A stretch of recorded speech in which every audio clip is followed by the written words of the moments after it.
Hello everyone, welcome to our channel mountain institute of higher learning.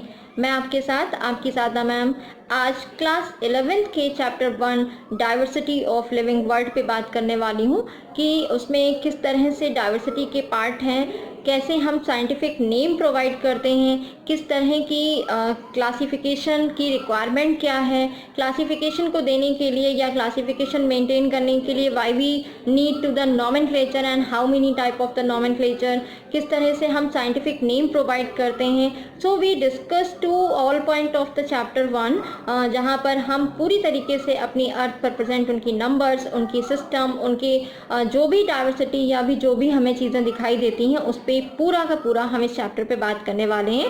Video के last तक हमारे साथ बने रहिए और किसी भी स्टूडेंट को अगर इस चैप्टर से रिलेटेड कोई भी डाउट होता है या फिर उन्हें कहीं पर भी कोई चीज़ समझ में नहीं आती है तो वो कमेंट बॉक्स में जाकर अपने क्वेश्चंस वहाँ पर ड्रॉप कर सकते हैं और फाइनली मैं उनके सारे क्वेश्चंस का आंसर फुल एक्सप्लेन करके उन्हें ट्रांसफ़र करूँगी। Let's be started to the first chapter of the class 11 that is diversity in. जैसे कि मैंने आपको बोला कि diversity of living world, diversity हमारे लिविंग वर्ल्ड में आप देख रहे हैं कि चारों तरफ हमें डिफरेंट फॉर्म्स में डिफरेंट टाइप के एनिमल्स, प्लांट्स और उनकी बहुत सारे हैबिटेट में हम एनिमल्स को देख पा रहे हैं। डाइवर्सिटी को लिविंग फॉर्म में देखने के लिए सबसे पहले हमें उसके एट्रीब्यूट को समझना होगा कि मेजर एट्रीब्यूट लिविंग ऑर्गेनिज्म के क्या हैं। दैट मीन उनका न्यूट्रिशन कैसा है, उनका मेटाबॉलिज्म कैसा है, उनका रेस्पिरेशन कैसा है, irritability, movement, growth, adaptation, reproduction, इन सभी चीज़ों में हम देखते हैं कि जब हमें एनिमल्स में डिफरेंट टाइप्स के ये एट्रीब्यूट्स दिखाई देते हैं इट मीन्स वो एक डाइवर्सिटी के फॉर्म में हैं। दैट मीन लिविंग ऑर्गेनिज्म में हमें डिफरेंट टाइप की डाइवर्सिटीज़ दिखाई देती हैं। जैसे न्यूट्रिशन में अगर हम बात करते हैं तो कुछ एनिमल्स आप देखते हो कि वो सेल्फ न्यूट्रिटिव होते हैं। दैट मीन अगर हम प्लांट की बात करते हैं, प्लांट्स में आप देखते हो कि ये फोटोसिंथेसिस की प्रोसेस को कंप्लीट करते हैं। फोटोसिंथेसिस का मतलब है कि ये लाइट की प्रेजेंसिंग में अपने लिए यहाँ पर फूड की प्रिपरेशन कर लेते हैं। लेकिन जब हम ह्यूमन बीइंग की बात कर रहे होते हैं, ह्यूमन बीइंग में आप देख रहे हो कि उन्हें सर्च करना पड़ता है फूड मटेरियल को सर्च करने के लिए, तब वो अपने लिए फूड प्रिपेयर करते हैं। उसी के साथ साथ हम जब उनकी मेटाबॉलिज्म की बात करते हैं, मेटाबॉलिज्म में आप देखते हो कि डिफरेंट टाइप की उनकी एक्टिविटीज़ हैं। कुछ एनिमल्स अपनी लैंड पर एक्टिविटीज़ कंप्लीट कर रहे हैं। फूड इनटेकिंग की प्रोसेस बहुत से एनिमल्स में अलग अलग है, अपने डाइजेस्ट करने की प्रोसेसिंग उनमें अलग अलग है। उनमें डिफरेंट एक्टिविटीज़ को कंप्लीट करने के लिए डिफरेंट टाइप की प्रोसेसिंग को कंप्लीट किया जाता है। This is the another form of the diversity. Next topic is the respiration. Respiration के पार्ट में भी आपने दो तरीके के रेस्पिरेशन पढ़ रखे हुए हैं, जिसमें एरोबिक और दूसरा है आपका एनारोबिक। दोनों ही पार्ट पे जब हम बात करते हैं तो आप देखते हो कि कुछ ऑर्गेनिज्म ऑक्सीजन की लैकिंग में अपनी जो लाइफ साइकिल है उसको वो मेंटेन करते हैं, और दूसरा जहाँ पर हम एनारोबिक रेस्पिरेशन में ये ऑक्सीजन की लैकिंग और वहीं पर एरोबिक रेस्पिरेशन में ये ऑक्सीजन की प्रेजेंसिंग में अपनी लाइफ साइकिल को मूव करवाते हैं। रेस्पिरेशन की प्रोसेस में कभी कभी उनका फूड मटेरियल का डाइजेशन भी ऑक्सीजन की प्रेजेंसिंग में होता है। उसी के साथ साथ जब हम irritability, movement, growth, adaptation, reproduction की बात करते हैं तो इसमें भी आप देखते हो कुछ एनिमल क्रीपिंग हैं, कुछ एनिमल्स में आप देखते हो कि टेट्रापोडा एनिमल्स हैं, कुछ में आप देख रहे हो ग्रोथ अनलिमिटेड है, अनलिमिटेड का पार्ट है, दैट मीन होल लाइफ में है। कुछ में आप देख रहे हो कि उनमें लिमिटेड लाइफ है, that mean according to the genetic information, according to the parent height, parent adaptability, उनके बेसिस पर अगर हम बात करें तो ग्रोथ कभी कभी किसी भी एनिमल में हम लिमिटेड देखते हैं, किसी भी कैटेगरी में हम देख रहे हैं कि वहाँ पर ये हमें अनलिमिटेड पार्ट में दिखाई देती हैं। कुछ एनिमल्स में एडॉप्टेशन की कैटेगरी बहुत अच्छी होती है, वो बहुत जल्दी इन्वायरमेंटल फैक्टर्स को अडॉप्ट कर लेते हैं और कुछ एनिमल्स जल्दी से अडॉप्ट नहीं कर सकते, जिसकी वजह से उन्हें ये बदलते हुए इन्वायरमेंट में अपने आप को चेंज करने की कैपेसिटी नहीं होती है, जिसकी वजह से आप देखते हो कि वो माइग्रेशन की प्रोसेस भी कंप्लीट करते हैं। जब वो फेवरेबल इन्वायरमेंट की तरफ मूव करते हैं तब वहाँ पर जहाँ वो अडॉप्ट कर सकते हैं, this is the main factor जहाँ पर मैं बात करना चाहती हूँ कि अडॉप्टेशन का मतलब है कि वो कंडीशंस जहाँ पर आसानी से आप सरवाइव करने के लिए अपने अंदर लिटिल बिट चेंज क्रिएट कर सकते हैं। सेम कंडीशन हम जब रिप्रोडक्शन की बात करते हैं तो रिप्रोडक्शन मैंने ऑलरेडी आपने क्लास 10th में पढ़ा हुआ होगा कि रिप्रोडक्शन का मीनिंग क्या है। That mean to produce new organism, new offspring by the sexual as well as asexual reproduction. तो यहाँ पर मैंने टू वर्डिंग की बात की हुई है, that is asexual and sexual. ये दोनों ही वर्ड्स हैं जिनके थ्रू एनिमल अपनी अपनी रिप्रोडक्शन की प्रोसेस को कंप्लीट करते हैं। रिप्रोडक्शन के लिए या अपनी ऑफस्प्रिंग को डेवलप करने के लिए वो इन टू मेथड्स का यूज़ करते हैं। इसका मतलब हमारे सामने एक और वैरायटी या एक हमें और डाइवर्सिटी दिखाई देती है कि few animals complete the asexual reproduction but few completed the sexual reproduction। Okay, तो यहाँ पर मैंने आपको मेजर एट्रीब्यूट्स की बात की, न्यूट्रिशन, मेटाबॉलिज्म, रेस्पिरेशन, इरेक्टिबिलिटी। इरेक्टिबिलिटी का मीन्स क्या हो जाता है कि वो किस तरह से चीज़ों को अपने अंदर एबल बना रहे हैं कि वो आगे की तरफ मूव कर सकें या अपनी लाइफ को आगे की तरफ कंटिन्यू करवा सकें। मूवमेंट किस तरह का है, जैसे आप देख रहे हैं मैंने यहाँ पे बताया कि कुछ में क्रीपिंग होता है, दैट मीन रेंगने वाले हैं, कुछ टेट्रापोडा में हैं, अपने पैरों के थ्रू चलने वाले हैं, कुछ जंपिंग में हैं, कुछ पानी में स्विम करके करने वाले हैं। तो ये मूवमेंट उनका है। ग्रोथ में भी मैंने बात की हुई है कि कुछ लिमिटेड ग्रोथ शो करते हैं, कुछ अनलिमिटेड ग्रोथ शो करते हैं, कुछ में आप देखते हो each and every organ show to the growth condition. Adaptation पे मैंने बात की हुई, रिप्रोडक्शन के टाइप्स पे मैंने बात की हुई। तो these are the main attributes of the living organism and that shows to the diversity of the living world. Okay, next topic हमारा जो है वो है hierarchy of organisation.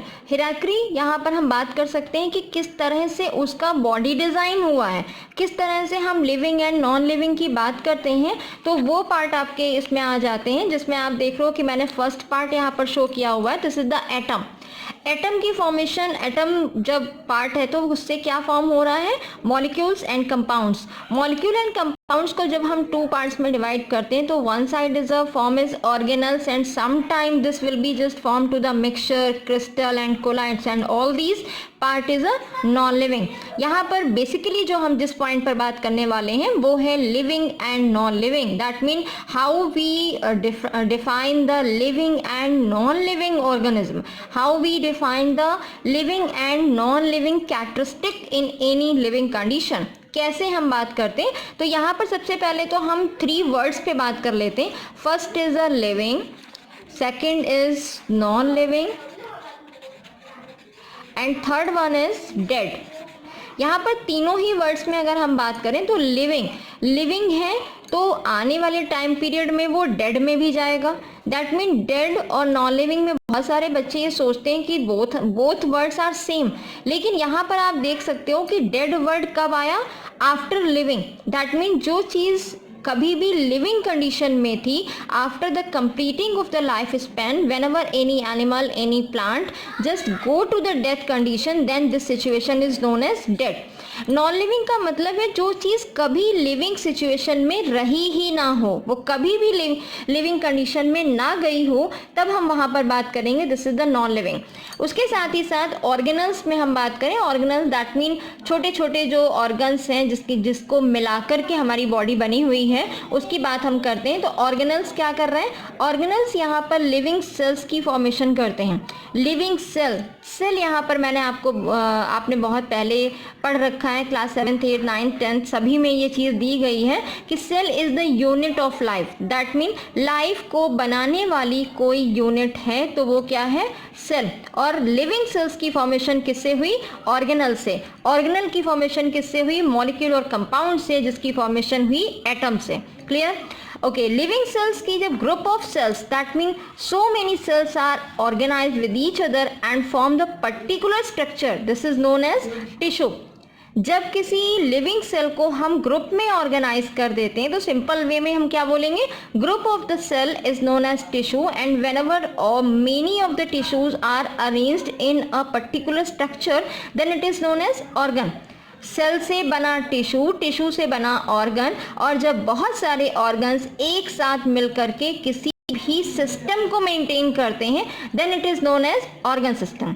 Okay, next part is a organ system. कहाँ पर होगा, जहाँ पर कोई भी इंडिविजुअल, कोई भी लिविंग ऑर्गेनिज्म अपने अंदर उस सिस्टम को परफॉर्म करवा रहा है तो वो क्या हो गया, यानी ऑर्गन सिस्टम से क्या बन गया, इंडिविजुअल ऑर्गेनिज्म। ठीक है, just like a human being का एग्जांपल अगर हम लेते हैं तो हमारी बॉडी की फॉर्मेशन जो हुई है उसकी स्टार्टिंग कहाँ से हुई, सेल से। सेल ने टिश्यू बनाया, टिश्यू ने ऑर्गन बनाया और ऑर्गन से बना organ system. Organ system that mean our digestive system का अगर हम एग्जांपल लेते हैं तो आप इसमें देखते हो माउथ है, माउथ के बाद फेरिंग्स है, फेरिंग्स के बाद ओएसोफेगस है, ओएसोफेगस के बाद स्टमक है, स्टमक के बाद में इसमें इंटेस्टाइन का पोर्शन है। तो ये पार्ट मिलकर के, यानी इतने सारे ऑर्गन्स मिलकर के किसकी फॉर्मेशन कर रहे हैं, डाइजेस्टिव सिस्टम की। डाइजेस्टिव सिस्टम है किसके अंदर, ह्यूमन बीइंग के अंदर। तो ह्यूमन बीइंग क्या है यहाँ पर, इंडिविजुअल ऑर्गेनिज्म। ठीक, इंडिविजुअल ऑर्गेनिज्म जब एक जैसी ही इंडिविजुअल्स अपने ही जैसी ऑफस्प्रिंग को बार बार प्रोड्यूस करके उसे बहुत सारे नंबर्स में कन्वर्ट कर ले रहा है then it form the population, यानी हमारी जनसंख्या। एक ही ह्यूमन बीइंग के थ्रू आप देख रहे हो कि आज हम 130 करोड़ की पॉपुलेशन में बैठे हुए हैं। तो यहाँ पर उसके बाद में क्या बना, biotic community, that mean population के बाद में एक कम्युनिटी, एक समुदाय बनना शुरू हो गया अपने अलग अलग पार्ट में। And after that it form the ecosystem. Ecosystem को जरा यहाँ पर बात कर लेते हैं। इको जो है वो ओइकोस वर्ड से बना हुआ है। ओइकोस का मतलब होता है लिविंग, जो आपका जो प्लेस है, लिविंग प्लेस की हम बात करते हैं तो लिविंग प्लेस यहाँ पर आ जाता है, लिविंग प्लेस। ठीक है, इकोसिस्टम, ओइकोस यानी लिविंग प्लेस, जहाँ पर ये बायोटिक कम्युनिटी रह रही है वो पार्ट क्या फॉर्म कर रहा है, इकोसिस्टम को। इकोसिस्टम से बना biosphere. Biosphere means self sufficient biological system, यानी जहाँ पर भी पॉपुलेशन रह रही है उसके लिए वो सारी की सारी बायोलॉजिकल प्रोसेस को कंप्लीट करने के लिए जो सिस्टम वहाँ पर उसने बनाया है वो सेल्फ सफिशिएंट हो, उसके पार्ट को लेकर के यहाँ पर बायोस्फीयर की फॉर्मिंग की गई। इतनी सारी क्वालिटी जहां पर हैं, इतनी सारी चीजें जहां पर हैं वो फॉर्म कर रहा है, वो क्या बना दे रहा है, लिविंग सिस्टम। क्लियर, यानी वो लिविंग पार्ट है। लेकिन वहीं पर अगर हम बात करें तो मिक्सचर, क्रिस्टल, कोडाइल जो कि नॉन लिविंग में मैंने कैटेगराइज किया हुआ है, they are unable to form population, they are unable to form community, they are unable to form biosphere, that's why these are non living. Clear, यहाँ पर मैंने आपको 3 पॉइंट्स में सारी चीज़ें एक्सप्लेन की हुई हैं, लिविंग, नॉन लिविंग, डेड, और यहाँ पर फिर से वही आपकी एक डाइवर्सिटी पार्ट क्रिएट हो जाता है। ओके, अब हम बात करते हैं कि जहाँ पर मैंने आपको डाइवर्सिटी बताई, डाइवर्सिटी की हिरार्की यानी ऑर्गेनाइजेशन बताया, अब हम बात करेंगे कि what is the meaning of biodiversity. Biodiversity क्या चीज़ है, बायोडाइवर्सिटी कैसे फॉर्म हो रही, क्योंकि बायो से रिलेटेड है, इसका मतलब क्या है, लिविंग सिस्टम है, डाइवर्सिटी का मतलब डिफरेंट चेंजेस हैं। तो यहाँ पर मैंने एक सिंपल डेफिनेशन दे दी है, refers the number and type of organism present on earth. हमारी पूरी अर्थ पर ऑर्गेनिज्म कितने हैं, कितनी नंबरिंग में है, कितनी तरीके के हैं, उनके टाइप्स क्या हैं और हमें उन्हें क्लासिफाइड करने की नीड क्यों हो रही है। तो सिंपल वे में आप समझ सकते हो कि हमारी ह्यूमन पॉपुलेशन में ही अगर हम बात करते हैं तो आप देखते हो कि हर एक का एक नामकरण किया गया है। एक नाम, जैसे ही कोई भी चाइल्ड आफ्टर बर्थ ज़मीन पर आता है तो आप देखते हो कि सबसे पहला एक टास्क ये हो जाता है कि हम उसे कोई नाम दे दें, एक नेम प्रोवाइड कर दें कि आसानी से हम उसे आइडेंटिफाइड। थिंक अबाउट इट कि आखिर हमें उसे नाम देने की ज़रूरत क्यों पड़ती है, क्यों, क्योंकि ह्यूमन पॉपुलेशन में हर एक ह्यूमन जैसा है, हर एक ह्यूमन की ही पॉपुलेशन है, ह्यूमन ही है, तो उसे हम अलग अलग कैटेगरीज में अलग अलग हम उसे कैसे पहचानेंगे। दैट मीन कहीं पर आप देख रहे हो किसी का नाम अजय रख दिया गया, किसी का नाम कुछ और रख दिया गया, आलोक रख दिया गया, किसी का नाम just like me I am Sadhana and you all have to the different names. तो वो इसलिए है कि एक हम अपनी अलग पहचान बना सकें, हम एक अपनी अलग आइडेंटिटी क्रिएट कर सकें और हर एक हमें हमारे नाम से जाने। That's why we need to the classification. उसका दूसरा पार्ट ये भी आ जाता है कि we need to the identification. अगर हमें सपोज दैट आलोक की ज़रूरत है तो हमें आलोक को ढूंढना पड़ेगा कि वो है कहाँ। अगर उसका कोई नाम नहीं है तो हम उसकी क्वालिटीज़ को नहीं जान सकते, उसकी चीज़ों को नहीं जान सकते। That's why we need to the classification and most important thing is identification. उसको आइडेंटिफाइड करना ईजी हो जाए to deal with the diversity in the living world. हम इस लिविंग वर्ल्ड में इतनी ज़्यादा डाइवर्सिटी के साथ उसकी अलग आइडेंटिफिकेशन के पॉइंट में उसे ला सकें। इसका सिंपल सा पार्ट है कि उसे हम साइंटिफिक अरेंजमेंट के लिए रख सकें, उसे एक साइंटिफिक नेम प्रोवाइड कर सकें, क्योंकि बहुत सारे कॉमन फैक्टर्स होते हैं, कॉमन कैरेक्टरिस्टिक्स होती हैं। That's why we have to require to giving a particular name in case of scientific, in case of common name, जहाँ पर हम उसकी आइडेंटिटी को मेंटेन कर सकें। अब हम बात करेंगे कि टाइप ऑफ, अब नाम देना क्या हो गया, नॉमेनक्लेचर, यानी किसी को हमने नाम दिया तो उसका नाम, तो नाम हम क्या उसको बोलते हैं कि आज हमारे यहाँ नामकरण संस्कार है, आज हमारे यहाँ हम किसी को नाम देने वाले हैं। तो जब हम किसी को नाम देने वाले होते हैं दैट मीन उसको हम क्या कर रहे हैं, नॉमेनक्लेचर। नॉमेनक्लेचर जो है यहाँ पर 2 टाइप के हैं, बायनोमियल सिस्टम, ट्राइनोमियल सिस्टम। ये दोनों ही पार्ट यहाँ पर आ जाते हैं, बायनोमियल एंड ट्राइनोमियल। तो firstly we are discuss about the binomial के पार्ट में अगर हम बात करें तो यहाँ पर आ जाती है, एक है आपका जीनस और दूसरा है आपका स्पीसीज। ठीक है, ये 2 वर्ड जहाँ पर हम यूज करते हैं उस सिस्टम को हम बोलेंगे binomial system. Okay, genus and species का अगर हम एग्जाम्पल लेते हैं, सपोज दैट इस वक्त मैंगो आ रहा है तो मैं मैंगो का ही एग्जाम्पल ले रही हूँ, जिसका इसका बोटानिकल नेम है मैंगीफेरा इंडिका।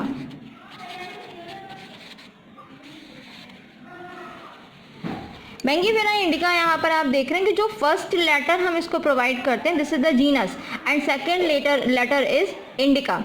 जहाँ पर हम जीनस और स्पीसीज 2 पार्ट को यूज़ करते हैं किसी सिस्टम में तब हम उसे बोलेंगे बायनोमियल सिस्टम। लेकिन कभी कभी क्या हो जाता है कि जब हम किसी भी स्पीसीज को उसका नाम दे रहे होते हैं तो सेम क्वालिटी की ही कोई सेम स्पीसीज हमें मिल जाती है, तब उसको हम एक अनदर नेम कैसे प्रोवाइड करेंगे, उसके लिए हम वहाँ पर क्या करते हैं, उसको एक सब स्पीसीज भी कैटेगरी में डाल देते हैं। यानी जब हम जीनस, स्पीसीज और सब स्पीसीज की वर्डिंग यूज़ करें दैट मीन तीनों की तीनों यहाँ पर वर्ड जब हम यूज़ करते हैं किसी सिस्टम में यानी नॉमेनक्लेचर के सिस्टम में, तो हम उसे क्या बोलेंगे, ट्राइनोमियल नॉमेनक्लेचर।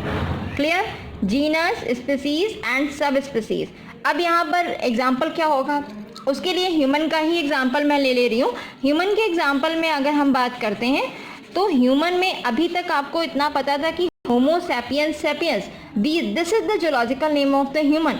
लेकिन जो मॉडर्न ह्यूमन बीइंग आया है तो वहाँ पर उसकी कुछ क्वालिटीज़ को और ऑब्जर्व किया गया और देखा गया कि इसमें क्या क्या चीज़ें हैं जो पुराने वाले में नहीं थी, या जो पुराने वाले में है उसमें क्या हमने नया ऑब्जर्व कर लिया, क्या अडॉप्ट कर लिया। तो वहाँ पर उसको क्या किया गया, सब स्पीसीज में भी दे दिया गया। तो होमो सैपियंस सेपियंस, होमो सैपियंस, सैपियंस यहाँ पर वर्डिंग ली गई है। तो यहाँ पर जीनस, स्पीसीज और सब स्पीसीज 3 कैटेगरीज जब हम यूज़ कर रहे हैं तो इसका मतलब this is the trinomial system of the nomenclature. वैसे ही हिबिस्कस में भी हम लेते हैं, हिबिस्कस, रोजा, साइनेंसिस, उसमें भी हमने जीनस, स्पीसीज और सब स्पीसीज की बात की हुई है। तो ऐसे सिस्टम में हम ट्राइनोमियल नॉमेनक्लेचर की बात करते हैं। अब यहाँ पर मेन जो पॉइंट आता है कि how we write the scientific name, क्योंकि ऐसे तो नहीं है कि आपने किसी का नाम लिखा, उसको बोटानिकल नेम या जोलॉजिकल नेम दे दिया और वो सफिशिएंट हो गया। उसके लिए भी हमें कुछ रूल्स पर बात करनी होगी। That mean what is the rule of nomenclature, उस पर हम बात कर रहे हैं। ओके, रूल ऑफ नॉमेनक्लेचर पे हम बात कर रहे थे। उसमें रूल ऑफ नॉमेनक्लेचर में आप देखिए, जहाँ पर मैंने आपको बोला कि अगर हम किसी साइंटिफिक नाम का ले लेते, जैसे मैंने रोज़ का ले लीजिए, रोज़, तो इसका नाम मैंने क्या लिखा हुआ है, रोज़ा इंडिका। ठीक है, रोज़ा इंडिका, ये रोज़ का बोटानिकल नेम है। अब इसको लिखते वक्त मैंने 2 चीज़ों का सबसे ज़्यादा ध्यान रखा हुआ है, एक तो इनके लेटर का और दूसरा अंडरलाइन का। ठीक, तो इनके रूल ऑफ नॉमेनक्लेचर में अगर हम बात करें तो यहाँ पर जो 3 मैंने पॉइंट्स दिए गए हैं, सबसे मेन और मोस्ट इम्पॉर्टेंट जो चीज़ें हैं वो यही है कि जीनस को लिखते वक्त हमेशा उसका फर्स्ट लेटर कैपिटल में होना चाहिए, साथ ही साथ स्पीसीज लिखते वक्त उसका फर्स्ट लेटर हमेशा स्मॉल में हो, और इन दोनों लेटर्स को लिखते वक्त इसके नीचे हमें अंडरलाइन करना कंपलसरी है। That mean underline is must. क्यों? क्योंकि ये इटैलिक वर्ड्स में लिखा जाता है, इटैलिक लाइन में है, और हमारे लिए ये पॉसिबल नहीं हो पाता कि हम उसे इटैलिक लेटर्स में लिख पाएँ। That's why we give the underline of the botanical name as well as zoological name also. तो जहाँ भी हम जो जीनस और स्पीसीज को हम लिखेंगे तो उसका जीनस का फर्स्ट लेटर कैपिटल, स्पीसीज का फर्स्ट लेटर स्मॉल, और उसके ठीक नीचे हम उसकी अंडरलाइन की प्रोसेसिंग करते हैं, तब जाकर बोटानिकल और जूलॉजिकल नेम को हम प्रेफर कर सकते हैं। बहुत सारे स्टूडेंट ये मिस्टेक करते हैं कि उसमें नाम तो हम दे देते हैं, सपोज दैट होमो सैपियंस लिख दिया उन्होंने, उन्हें लगा कि ये हमारा बोटानिकल नेम या जूलॉजिकल नेम था, वो कंप्लीट हो गया, but this is a wrong way, और ये स्टूडेंट हमेशा भूल जाता है। स्पेशली जब हम 10th से 11th में आते हैं तो बहुत सारी चीज़ें हम इग्नोर करते रहते हैं कि नहीं नहीं इतना ठीक है, नहीं हो सकता। लेकिन इसमें बोटानिकल और जूलॉजिकल नेम को लिखते वक्त आपको ये ध्यान रखना पड़ेगा कि उसके नीचे हम अंडरलाइन करें। आपके क्लास 11 के ही चैप्टर 4 में बहुत सारे एनिमल्स के नाम दिए गए हैं जहाँ पर आपको ये चीज़ देखने को मिलेगी, और आपको लर्न भी करना पड़ेगा। ऐसा नहीं है कि आपने सिर्फ पढ़ लिया या जो भी है, आपको लर्न नहीं करना पड़ेगा, वो सारी चीज़ें आपको वहाँ पर लर्न करनी पड़ेंगी प्रॉपर्ली। मैं उसे एक चार्ट में एक्सप्लेन करूँगी जिससे लर्न करना आपके लिए आसान हो जाएगा। हम नेक्स्ट वीडियो में उसके ऊपर बात करेंगे। ओके, आज इसी टॉपिक पर हमने बात की हुई है, रूल ऑफ नॉमेनक्लेचर। इन सारे टॉपिक्स में अगर कहीं पर भी आपको कोई दिक्कत हो, कोई प्रॉब्लम हो, किसी भी टॉपिक को लेकर आपको डाउट हो, कोई भी क्वेरी हो, तो आप प्लीज़ कमेंट बॉक्स में जाकर मुझे कमेंट करें, और हमारे साथ बने रहने के लिए थैंक यू। और जितनी भी चीज़ें हैं उनके लिए आप हमारे कमेंट बॉक्स को यूज़ करते रहें। Thank you so much, and subscribe my channel mountain institute of higher Learning. Thank you so much.